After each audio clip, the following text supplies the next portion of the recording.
Shree Krishna says, although I am supremely independent, the ultimate personality, yet the gopis make him dance. Yashoda ties him up to the mortar wheel. Why did this happen?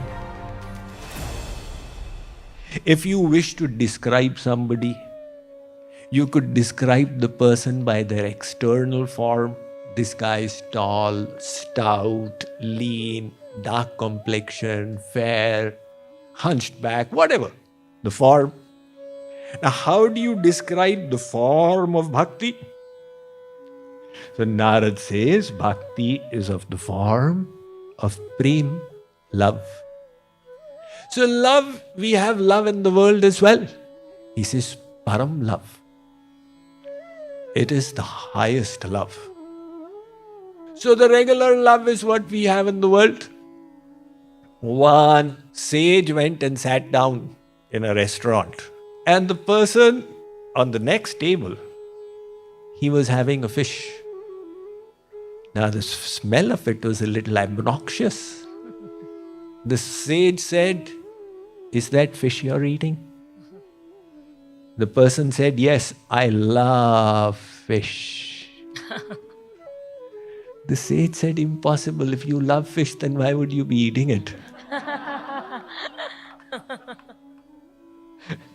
You can say, "I like fish." You can't say, "I love fish." This is worldly love. So he says, I'm going to describe something different. Param love. Highest love. Highest could have one connotation. Extended quantity of love. Oceanic. This is the love of the saints. To give you an example, Annamahacharya, he was a Talpaka Brahman in what is today's Andhra, Telangana. He was born in a very devotional family, and from his parents he learnt music and all the stories of Venkateshwar Bhagavan. However, when he was 16 years old, he had gone to work on his father's farm a little away from their home, and there his hand got cut by the sickle. Now, it was a little cut and a small incident, but that incident made him philosophic. He said, why did this happen? In this moment, who is there to help me? My parents are unable to do anything for me in this situation. Are they my real relatives? Who is my true relative? It seems that God is mine. I must go and search for him. The quest arose. A few pilgrims were passing by on their way to the Lord of the Seven Hills, taking the names Govinda, Govinda. He was at that time Annamaya. Without thinking, he joined them. And when he reached the foothill of the Seven Hills, he had darshan of Gangamma. He went to Alipiri, he went to all the places he had heard about and started composing songs about them. As he was climbing up the Seven Hills, he went to Talayerugundu and Peda Ikudu. And finally, the final ascent is the stiffest. And that was the Molokka Parvatam. And after he reached up there, he was a 16-year-old lad, he collapsed. He had walked many kilometers. In his dream, Mother Padmavati came and blessed him. And when he came out of his sleep, he composed the Venkateshwar Shatakam, which remains famous till today. Subsequently, he went and had darshan of Venkateshwar Bhagavan, and he was completely bowled over by the darshan of the deity. And he began composing bhajans on the divine hands, the ornaments, etc. He then retired, went to a few of the holy places. The next day when he came back, unfortunately for midday, the curtains had closed. Most of the temples have this rule. that after the Raj Bhoga Arti, then the doors close and the deities take rest. But he interpreted it as the Lord denying him darshan. And he felt so overwhelmed. He felt that he was ineligible for darshan. He began crying and composing a verse. Am I so fallen that you will not accept me and reveal yourself to me?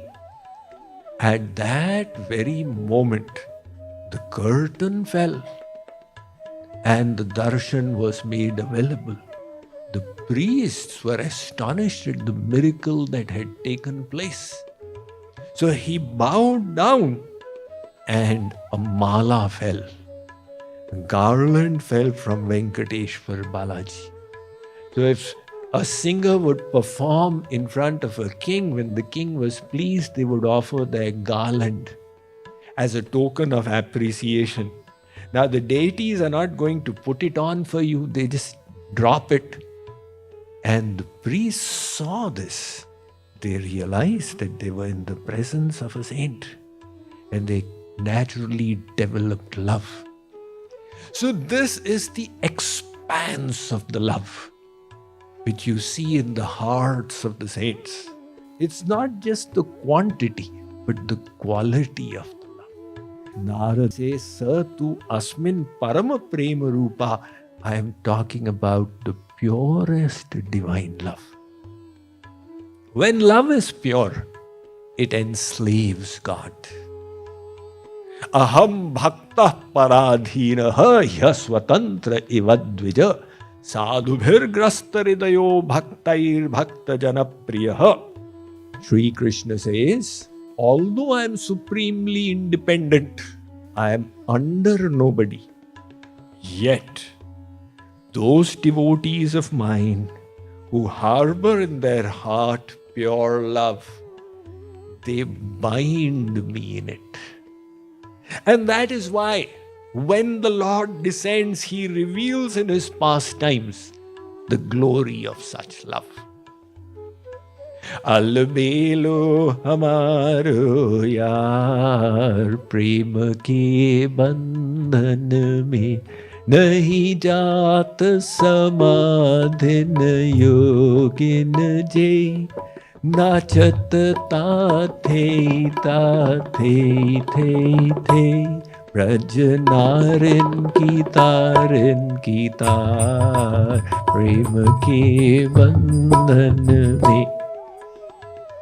Jagadguru Sri Kripaluji Maharaj describes that God is Alabela. In the absence of love, He is the supreme. He is the ultimate personality.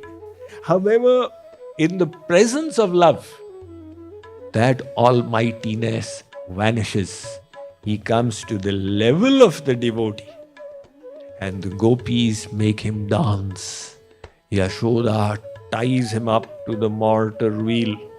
Hence again, Kripaluji Maharaj said, Kahe khojat brahma ko shrutin richan bharmaya. He is ironically expressing the glory of love. He says, why are you looking for God in the Vedas? You're finding Him scattered in so many mantras. Yashumati kar ukhal bandhyo, dekhahu brajmah jai.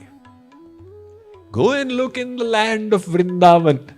You will find the same Lord tied to the mortar wheel, bound by that highest divine love of Mother Yashoda. So, Narad is telling us he will speak of nothing less than that. He's got a beautiful gift to give to us.